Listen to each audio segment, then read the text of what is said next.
Yes, food additives, also sweeteners, are rigorously tested according to requirements that are needed to inform the safety to be assessed by regulatory entities like the European Food Safety Authority, the Joint Expert Committee on Food Additives of the World Health Organization, and so on.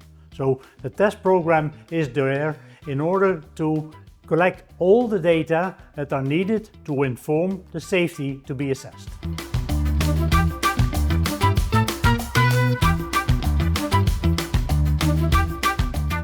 Yes, the responsibility is on the one hand with the food business operator. He or she needs to deliver all the data.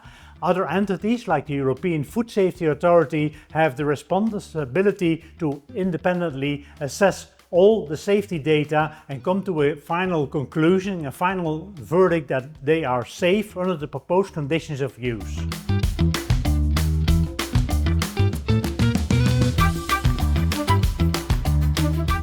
Yes, when evaluating bodies like the European Food Safety Authority are going into risk assessment of food additives and other substances, they actually assess two things. They assess the hazard, which is the intrinsic capacity of a chemical to do harm, and the risk, that is the possibility that the harm becomes actual or inversely that is not becoming actual.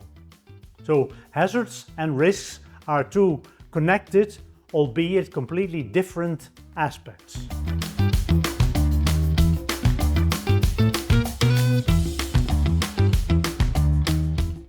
The evaluations by both the International Agency for Research on Cancer and the Joint Expert Committee on Food Additives are actually in line.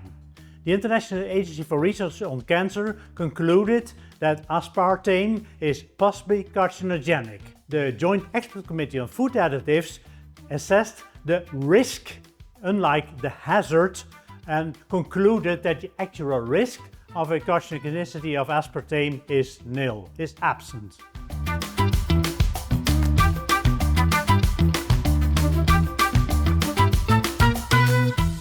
The intake of artificial sweeteners and aspartame is below the so-called acceptable daily intake, the ADI.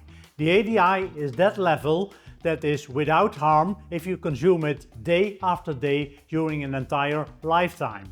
It is far below the no observed adverse effect levels as they have been identified in a toxicological risk assessment. So ADI levels are completely safe. Below ADI levels, also safe.